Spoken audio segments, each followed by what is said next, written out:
back to Wild and Free Art.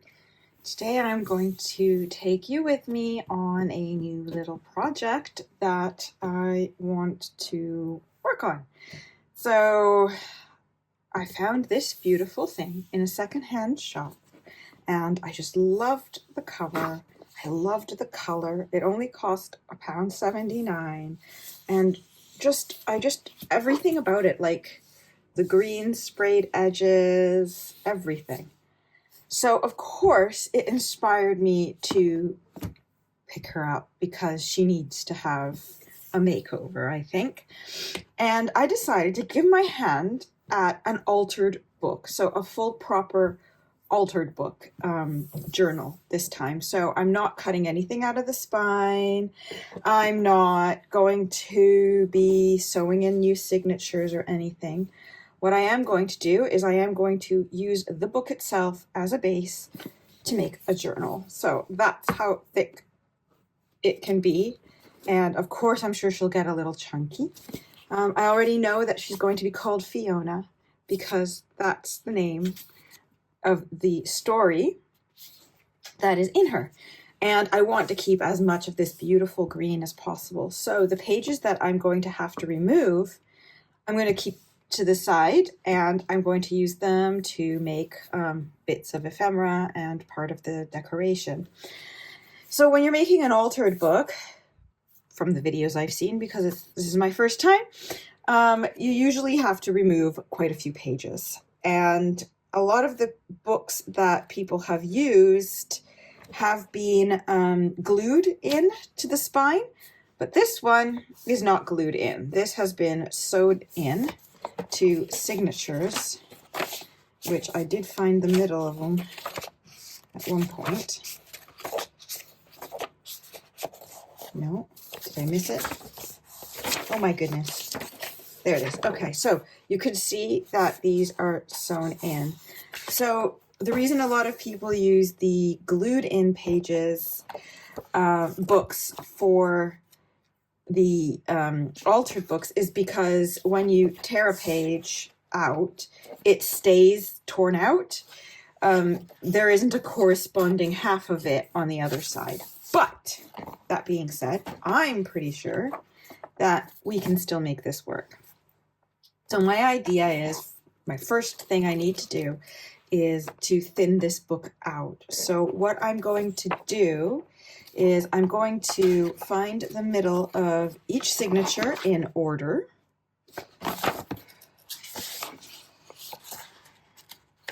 Okay, and I don't want to ruin the stitching, so I'm going to leave the middle one and I'm going to tear out the corresponding sides.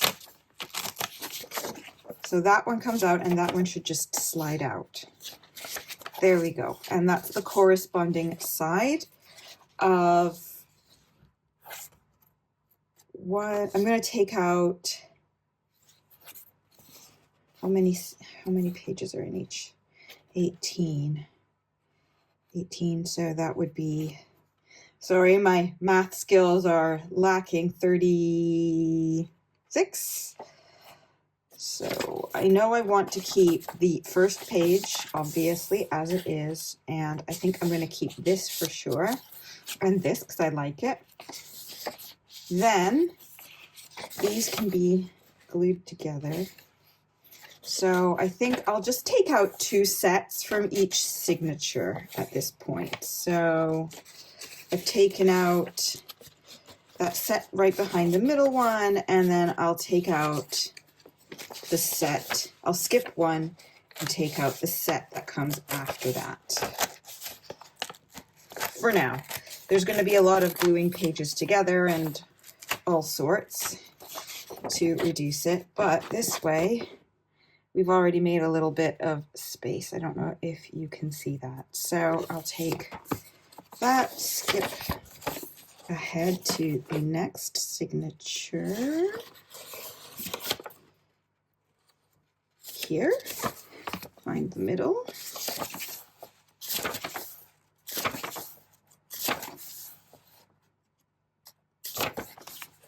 Where are your middle? Oh, no, wait. If I said 36, then obviously the middle is going to be here. Ha. All right, so keep the middle. Get rid of these two.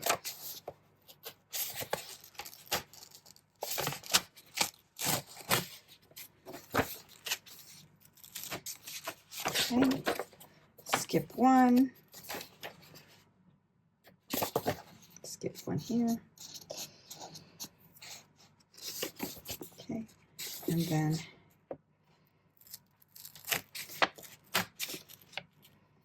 take this one out. Oh, wow. All right. So that's already looking a little bit thinner, but I'm pretty sure I'll have to take out more. I will go and do the same thing for all of the signatures because it looks like it's got 1, 2, 3, 4, 5, 6, 7, 8, 9, 10. So it looks like we have 10 signatures. So I'm going to go remove those pages from the rest of the 10 signatures, and then we'll be back, and I'll show you the finished results, and then we can start actually creating pockets and things to glue the remaining pages together and decorate. All right, so these are the pages that I have removed. And this is the book as it stands now. I think I'm obviously going to have to remove more pages as I go. And I think I'm going to work in it a bit differently from what I would usually do. Usually I work front to back, but I think what I'm going to do is do a piece in the front, a bit in the back, a piece in the front, a bit in the back, and work towards the middle. This way I'm able to, if I need to tear out some pages, I can make sure I tear out the pages as sets towards the middle where it's not been worked on yet. And if I see it gets a bit chunky, you know, it's easier, I think, to remove bits there. And I can make sure it doesn't go in the overly chunky category of things. So for now, she's quite a bit thinner compared to what she was before. But yeah, now I'm just going to gather my supplies and refill my glue bottles because I realized I haven't done that yet. And I'm just going to gather all the things that I need, and I think we can get started with decorating her and see where she takes us. So, small change in my plans for decorating at the moment. I tried to print my digital kit that I'm going to be using as part of this, and the paper just absorbed the ink and faded everything away. So this isn't going to work for a title, but I have sent it off to be printed properly at the print shop, and I'll pick that up tomorrow.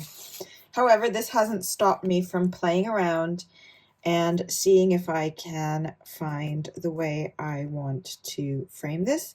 I had hoped to have like a nice like gold ornate frame type thing, but I can't find one, and I don't think I'm skilled enough to make one. But I did find this, which I had received from somebody in Happy Mail, and I thought this could be good as a frame here. So I cut one out. I'm going to obviously work on it. I've got these tiny little ivy die cuts that I thought we could put here and here, for example. And then I have this moss. It's craft moss. I don't think it's actually real moss, but it could be. I'm not sure. And I was thinking I could kind of like add that so it's like a mossy sill of some kind. And then that would make like kind of a window into this book. So, but what I need to do now is sort this because it was obviously cut crooked, or I cut it crooked, and I'm not too fond of these bumpy bits. And I want to make this gold and kind of match the feel of this here. So I think the first thing I'm going to do is sort out the trimming of this, and I'm going to do that with my ruler and my knife, and I can't find my metal ruler. Seems to have been kidnapped, possibly by children. Most likely by children. Or misplaced by myself. Anything is possible. Actually, I think I know exactly what happened to it. I brought it with me to the craft market. But first, let's get rid of... Let's cut this. That's the middle. That's the top. So we'll trim this nice and flat.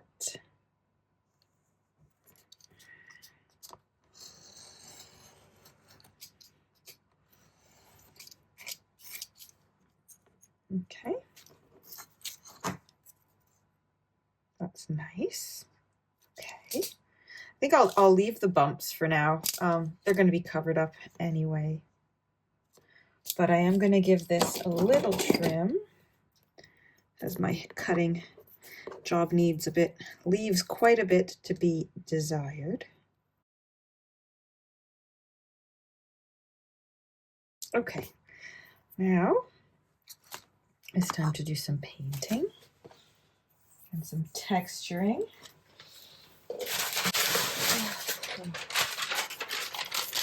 This,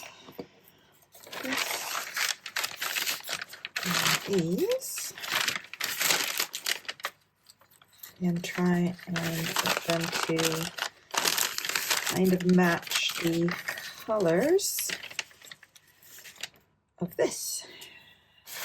Okay, the first thing I'm going to do is go in with some of my gold ink on that.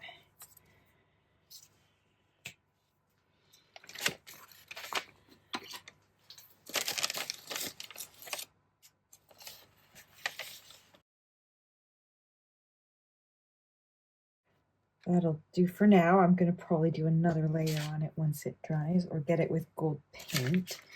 And now I think I need to try and match these leaves with the green on that. So I'm going to go find my paint.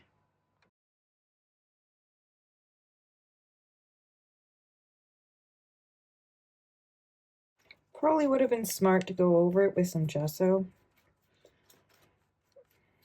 to add like a new base layer to it, but too late now.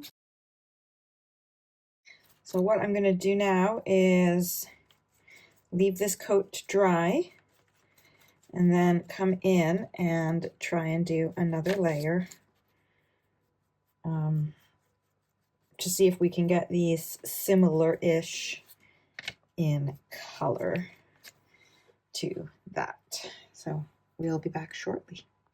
So it's the next day and my ivy leaves have dried nicely, and this has as well.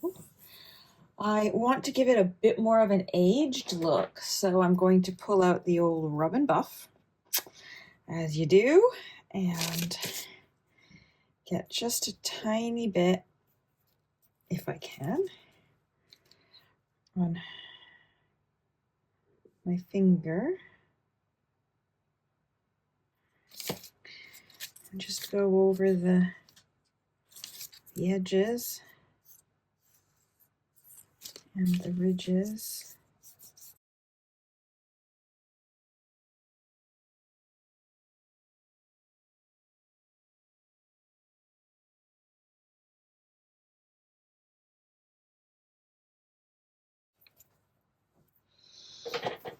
All right. So, oh, sorry, the sun is there, but we've got a nice shine to that now. So we're looking good. Oh, I also got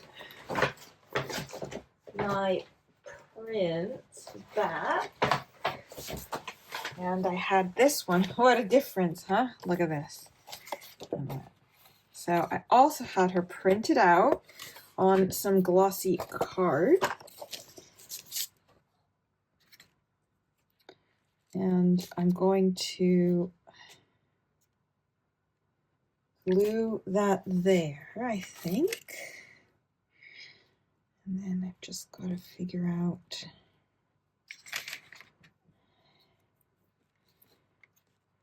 where I want these, maybe like so.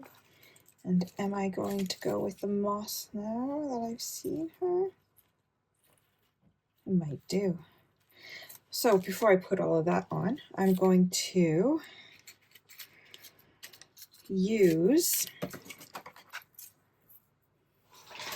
some gloss varnish, which will hopefully protect her, and it'll work as glue for this as well, she says, full of hope.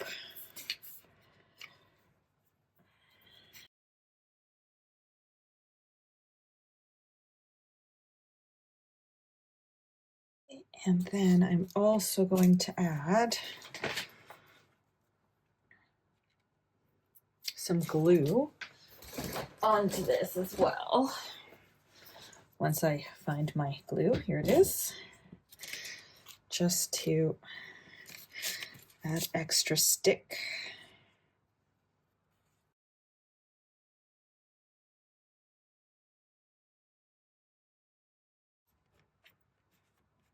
All right, Fiona, you look gorgeous. So I'm going to let this dry fully, and then I'm going to cut it out and test it on the cover and see how I want to place all of these extra bits around it. Because, oh dear, well, thankfully we can glue that together.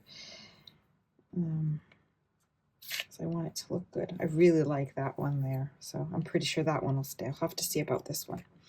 All right, we will be back. Okay, so she's all done. I like how adding the varnish also made it look a bit more like a painting. Now what I'm going to do is I'm just going to cut this out, and we will test a few bits here on the cover.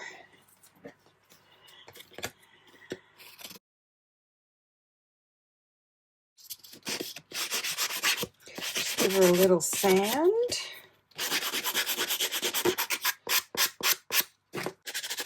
Maybe sand the picture just a little bit. Give it a bit of an aged look, but not too much. Okay, and ink the edges. Okay. There she is. She's so pretty. So now, here we go. This, I think, definitely goes. And then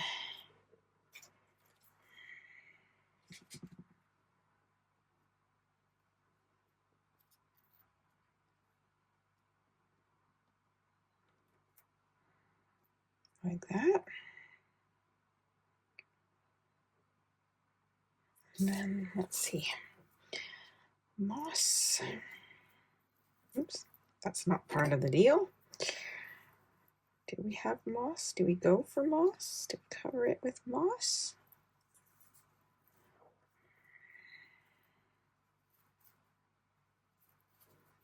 I kind of like the moss vibe. Okay. Yes. Okay, so now in order to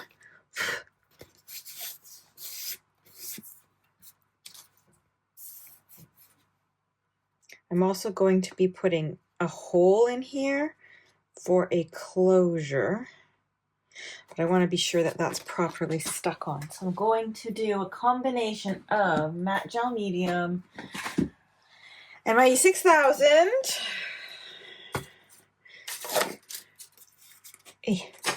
to be sure that it does not move. once it's on.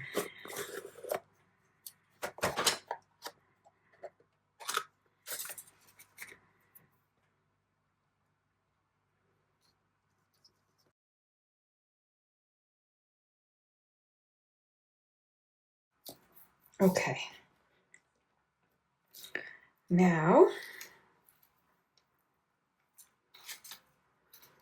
let's put these on.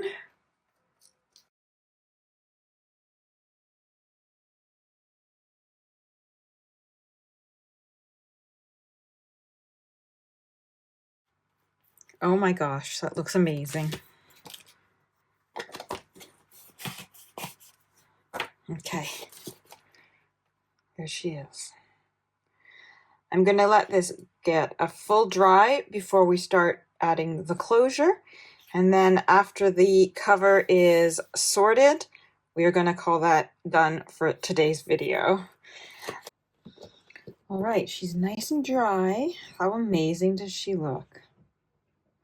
I might add a book plate here after, but we'll see. I'm not sure. I think that she kind of speaks on her own. But what I am going to do is add this. This is a cufflink.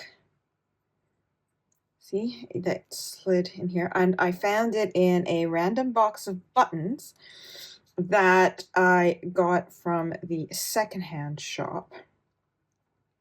So, and look at this little detail. It's got a little flower. How gorgeous is that, isn't it? So what I wanted to do was make an elastic closure. So I want to put this here. So I want to punch it through here so it sits like so. And then on the back cover, I'm going to put 2 eyelets and run this elastic through so that then it just simply hooks around that to close it so it can be expanded and it can grow. But I'm not going to add the elastic until she's done.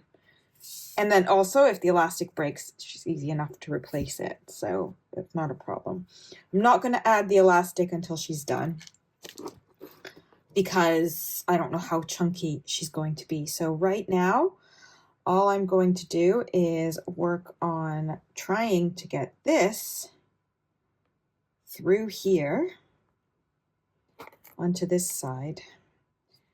And the trick is going to be, because I have to make a hole that is wide enough for this,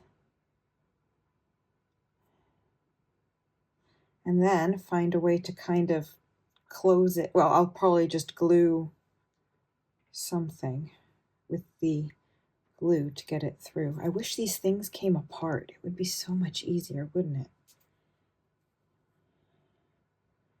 But then I guess it wouldn't be a cufflink. So let's get creative and see what we can manage.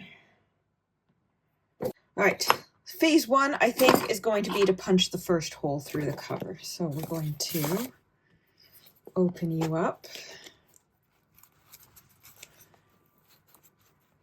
Okay, decide where we're going to put you. I think here, kind of like a door. Okay, that sounded like it's gone through. It has. Okay, and we're going to just punch this whole thing as fat as we can get it all the way. Actually, this might be easier than I thought. And now, can we manage to just poke you through here?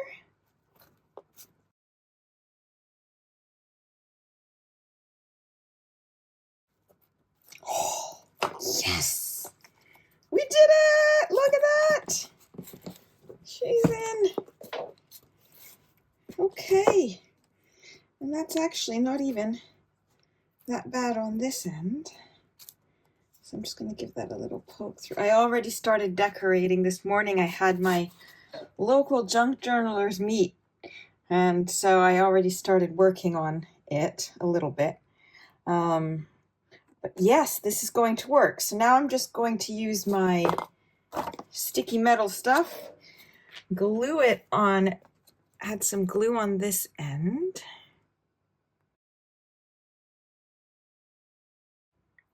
I might need to run glue on the other side as well, but I'm going to wait for this to be fully dry. I'm going to kind of just leave it like so. That should push it up. Okay, so we'll leave it fully dry and then we will be back to see how she is. Now everything is dry and ready to go with the front cover. It's time to start working on the 2 holes on the back cover. So I decided to just use the pokey tool to stab through and put on the eyelets, as it seemed to work best on the front cover. I did, however, have to go in with the hole punch and the knife to trim off all the excess parts of chipboard in order to make everything go through. So it was quite a labor of love before I finally got there, but I did in the end, and I used a little bit of glue to just secure the second part of the eyelet, so the back part of the eyelet, because although the eyelets had gone through well, the back part hadn't quite stuck on with one of them because of all the excess chipboard that there was in between.